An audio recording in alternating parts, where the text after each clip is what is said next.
program ini kan angkatan pertama, setelah itu mereka melewati pendidikan nanti 2 mingguan selama setahun ya, karena persiapan minat dan bakat. Kemudian setelah itu nanti ada angkatan baru. Dan nanti para bupati wali kota sudah banyak sekarang mulai mengambil peran. Saya pikir nanti akan lahir anak-anak hebat dari Jawa. Seperti yang terlihat bahwa haru terasa ketika para orang tua dipersilakan menemui anak-anak mereka setelah mereka dinyatakan selesai mengikuti pendidikan bina karakter ala semi militer di Dodik Bela Negara Cikole, Lembang, Kabupaten Bandung Barat. Upacara kelulusan ini digelar di halaman Gedung Sate, Kota Bandung pada Selasa siang, bertepatan dengan peringatan Hari Kebangkitan Nasional. Hari ini ramai memperbincangkan kebijakan gubernur bahwa sekolah maksimal bisa menerima siswa 50 orang. Kalimatnya maksimal, artinya bisa dalam setiap kelas itu 30, bisa 35, bisa 40. Dan apabila, kalimatnya apabila di daerah tersebut banyak siswa yang dekat dengan sekolahnya, punya kemampuan ekonominya rendah, sehingga ketika tidak diterima oleh sekolah negeri, maka dia akan putus sekolah karena ketidakmampuannya.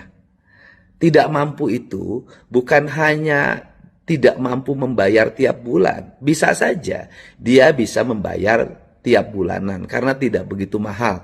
Misalnya bayaran bulanannya 200 atau 300. Dia mampu. Tetapi misalnya dia berat di ongkos menuju sekolahnya. Maka pemerintah Provinsi Jawa Barat mengambil kebijakan daripada anak Jawa Barat tidak sekolah, ya lebih baik sekolah. Walaupun di sekolah tersebut kelasnya 50. Itu kelasnya 50 awal. Kenapa? Karena nanti dalam tahun ajaran berikutnya, dalam semester berikutnya, pemerintah Provinsi Jawa Barat pasti membangun ruang kelas baru. Saya sampaikan ya pada hari kemarin ada demonstrasi di Gedung Sate, bahkan melakukan blokade jalan di Jembatan Pasopati. Mereka adalah para pelaku jasa usaha kepariwisataan, baik penyelenggara travel, kemudian sopir bus, para pengusaha bus, mendesak saya mencabut SK larangan studi tour. Kan yang diprotes itu adalah jasa kepariwisataan. Yang protes itu adalah kegiatan pariwisata. SK saya adalah SK studi tour. Yang dilarang itu adalah kegiatan studi tour. Yang kemudian dengan demonstrasi itu menunjukkan semakin jelas bahwa kegiatan studi tour itu sebenarnya kegiatan piknik, kegiatan. Assalamualaikum warahmatullahi wabarakatuh. Berjumpa kembali dengan channel Prof Halim Bicara. Sahabat sekalian, hari ini kita memperbincangkan dua sosok ya gubernur, yaitu Gubernur Deddy Mulyadi, Kang Deddy Mulyadi, yaitu Gubernur Jawa Barat, dan Gubernur Jawa Tengah Ahmad Lutfi. Kenapa kita memperbandingkan kedua tokoh ini? Karena memang dua tokoh ini ya sama-sama pertama adalah berada di provinsi yang sangat padat penduduk, dan kemudian secara diametral juga kita lihat kebijakannya ini adalah dua sosok yang satu sangat kontroversial. Yang satu lagi adalah kita lihat dengan gaya yang biasa, tidak terlihat kontroversialnya, selalu adem kita lihat. Kita coba melihat bagaimana kebijakan mereka di dua provinsi ini kaitannya dengan pendidikan. Sahabat sekalian, di Jawa Barat kita mengetahui ada 5 kebijakan Kang Deddy Mulyadi terkait dengan pendidikan. Yang pertama adalah kontroversi kaitan dengan siswa dibawa ke barak militer untuk dibina secara karakter siswa.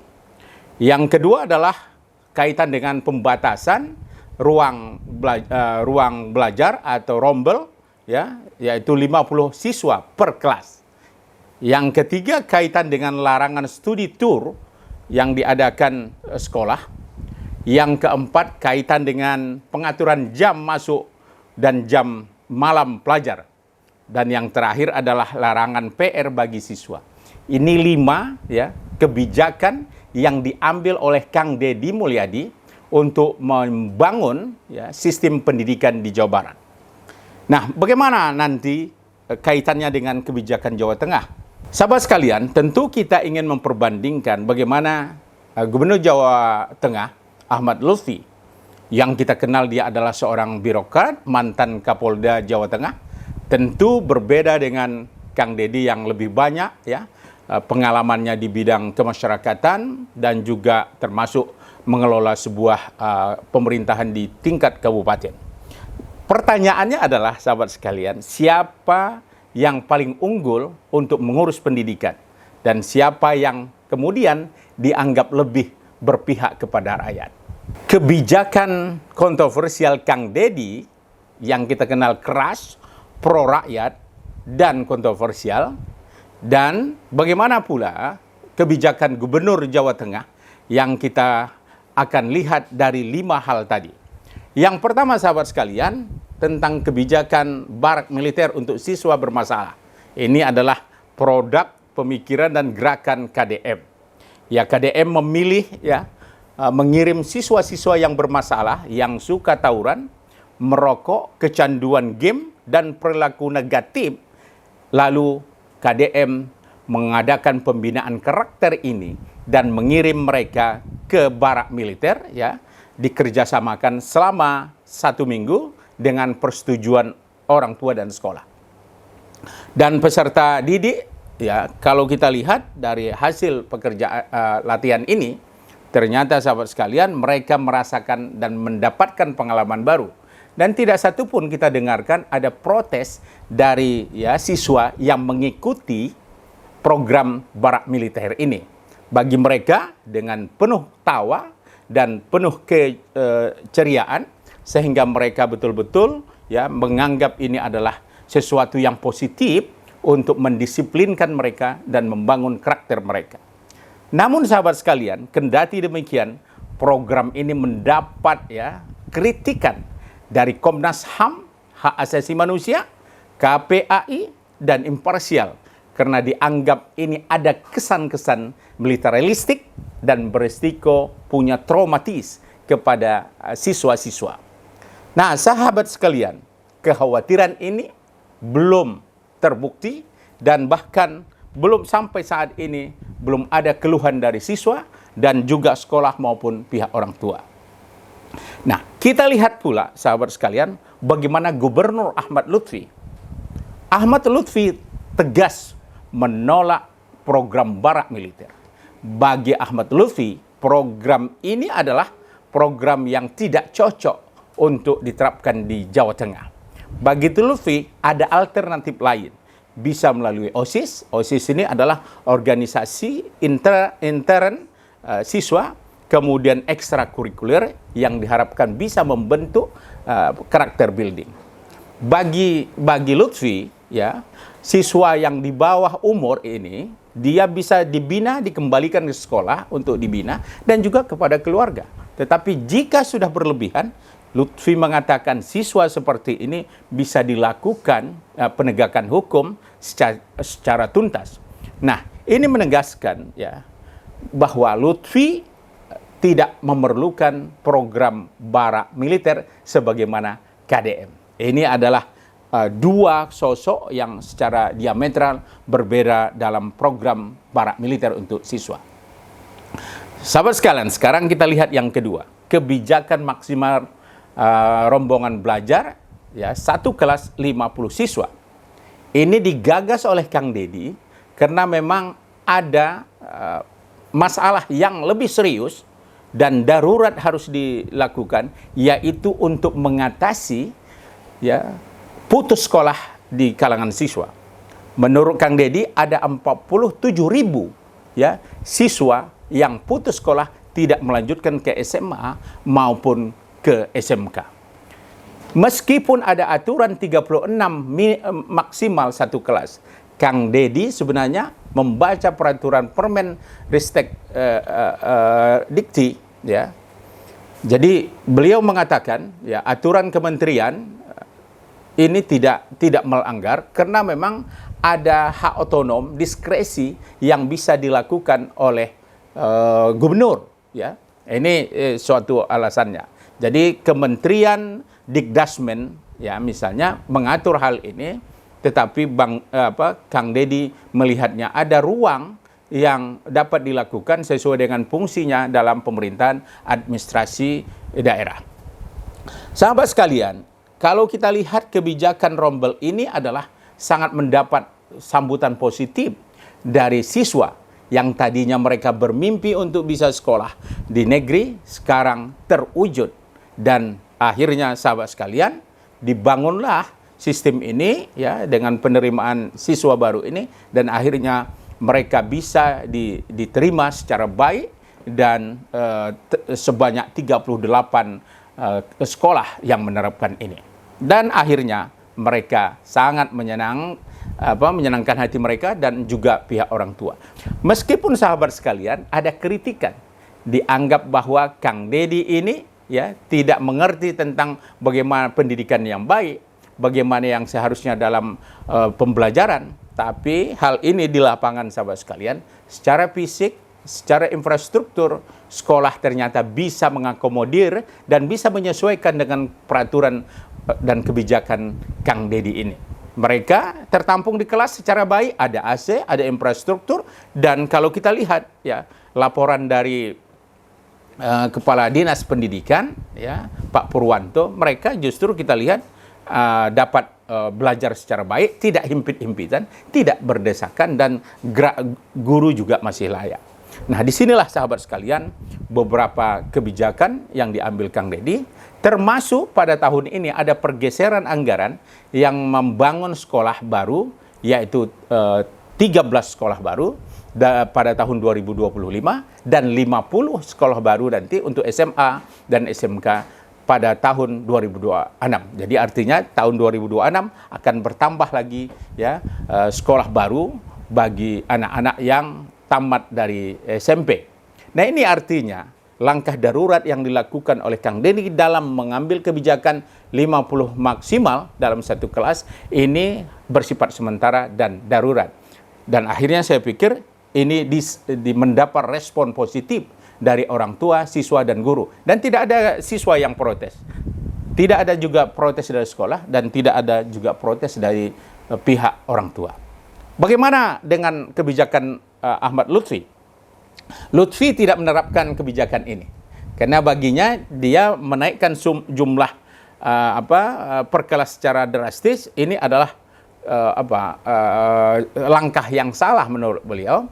Dia lebih mengoptimalkan apa yang ada, memilih strategi pemerataan, dan tentu juga saya pikir ini adalah, ya, kuota kelas dia tidak robah, tetapi dia coba ingin pemerataan secara jelas. Tapi ini kita belum lihat bagaimana, ya, tingkat putus sekolah ini diantisipasi oleh Lutfi, apakah dapat terselesaikan. Yang jelas dua provinsi ini tentu dua hal yang berbeda.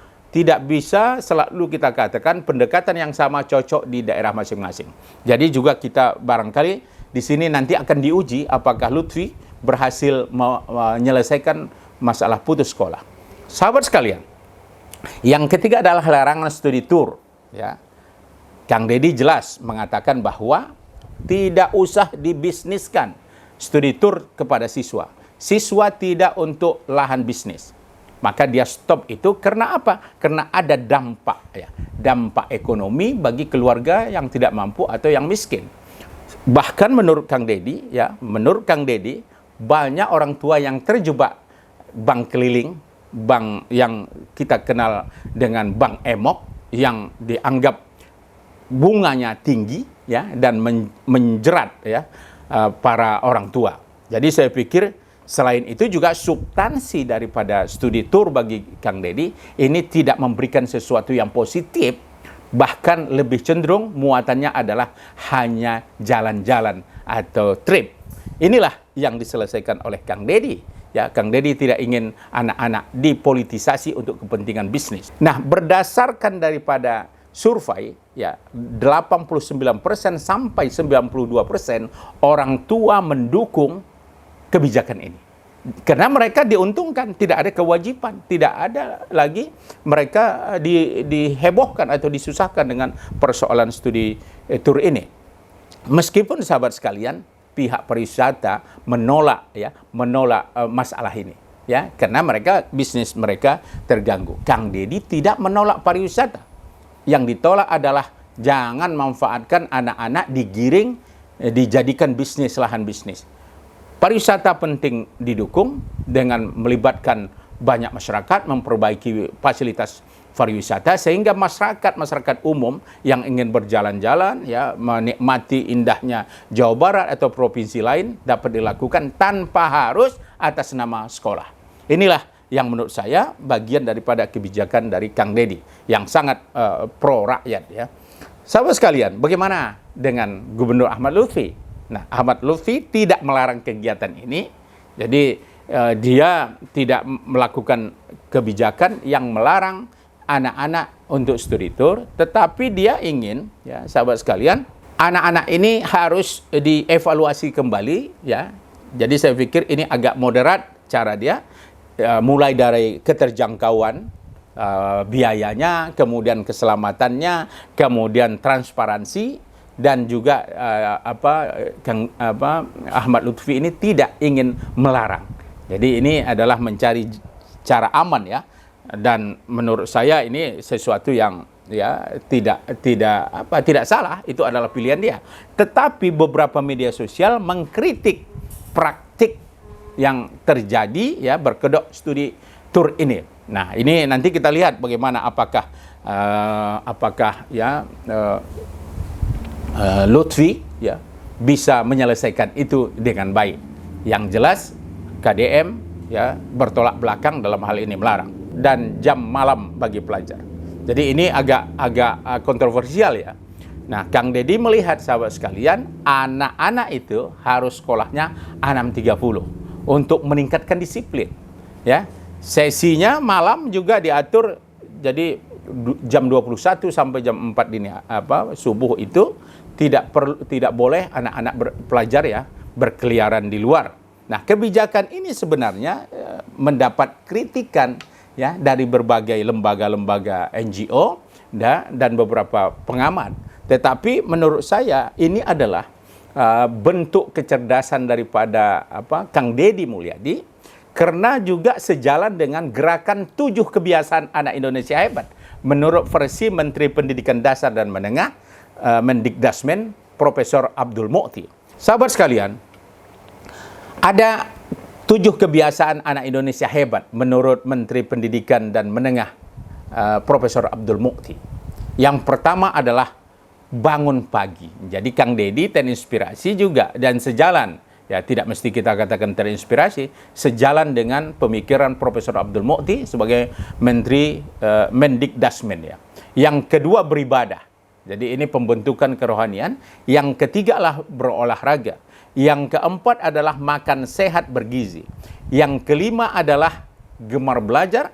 Yang keenam bermasyarakat, sosialisasi. Yang ketujuh cepat tidur, istirahat cukup. Artinya yang pertama tadi, bangun pagi, itu relatif dengan mendorong siswa untuk 6.30 segera berada di sekolah. Kemudian tidur cepat di program Mendikdasmen itu, kebiasaan anak Indonesia hebat itu adalah cepat tidur. Ini antara masuk sekolah dan jam malam bagi pelajar. Ini saya pikir sesuatu yang sejalan dengan kebijakan dari Menteri dan Kang Deddy. Sahabat sekalian, bagaimana dengan kebijakan Ahmad Lutfi? Ahmad Lutfi tidak ada aturan masuk dini dan jam malam. Ya, dia jelas as usual, jadi sebagaimana biasa. Jadi saya pikir ini sesuatu yang memang tidak dia atur, silakan sesuai yang sudah ada. Yang kedua adalah fokus pada pencegahan kenakalan anak-anak siswa ini lewat ekstrakurikuler dan OSIS. Jadi caranya lembaga ini dimanfaatkan kalau menurut Ahmad Lutfi. Yang ketiga adalah membangun lingkungan sekolah yang aman dan anti bullying. Ya, bagus, tapi saya pikir ini juga adalah bagian dari pilihan daripada Gubernur Ahmad Lutfi. Nah, tentu juga berbeda dengan cara Kang Deddy yang lebih sakset dan kemudian tegas dan cepat dengan mendisiplinkan lewat ya program-program yang telah kita sebutkan tadi. Yang kelima adalah penghapusan, sahabat sekalian, penghapusan pekerjaan rumah bagi siswa. Ini PR siswa itu dibatasi. Nah, Kang Deddy secara tegas ya menerapkan kebijakan menghapus ini agar anak-anak bisa fokus pada ya tugas domestik produktif seperti kegiatan-kegiatan di rumah tangganya, mencuci, berkebun, mensetrika misalnya, atau kegiatan-kegiatan produktif untuk keluarga dan lingkungan masyarakatnya. Nah, ini memang banyak juga yang mengkritik ya, seolah-olah Kang Deddy ini ingin menghapus ini dan merubah sistem belajar dan penugasan dari guru. Bukan hanya sekedar pelarangan sebenarnya, tapi Kang Deddy ingin produktif, berdampak baik pada siswa. Jadi ini juga akan mengurangi juga tugas guru ya, agar PR itu dipilih sesuatu yang applied atau case study atau project based. Ini mungkin saya pikir pikiran daripada Kang Deddy. Kalau Ahmad Lutfi, dia tidak melarang guru dan memberikan kebebasan. Silakan ya pendekatannya adalah silakan diserahkan kepada guru akses pendidikan, penguatan sekolah mitra dan dukungan untuk siswa kurang mampu.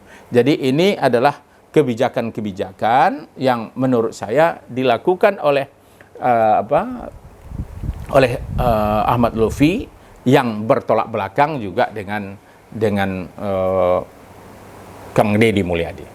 Sahabat sekalian, Kang Deddy mengambil strategi melakukan perubahan secara cepat, taktis, meskipun kontroversial. Tapi sementara Lutfi memilih dengan cara ya seorang birokrat lah biasa, tenang dan tanpa membuat gelombang protes atau kontroversial. Lutfi memilih jalur sunyi, tapi kita belum tahu juga bagaimana sebenarnya nanti dampak pendidikan di Jawa Tengah. Dua-duanya punya cara sendiri. Tapi mana yang lebih efektif? Apakah kita butuh gebrakan keras, penuh risiko kontroversial, cepat, sukses seperti KDM, atau lebih baik bermain aman meskipun tidak terasa gaungnya di tingkat nasional misalnya? Ini adalah pilihan-pilihan seorang pemimpin yang akan diuji dari hasil program kerja mereka sesuai dengan periode pemerintahan mereka nanti. Sekarang giliran sahabat. Apakah kebijakan pro rakyat tapi kontroversial lebih baik atau aman minim tanpa ada gebrakan? Tinggal pendapat sahabat untuk dituangkan dalam kolom komentar ini, dan semoga yang terbaik adalah pilihan para pemimpin kita. Jangan lupa subscribe, like, comment, share, dan tentu ini adalah membuat channel ini akan bisa berkembang. Demikian saja. Assalamualaikum warahmatullahi wabarakatuh.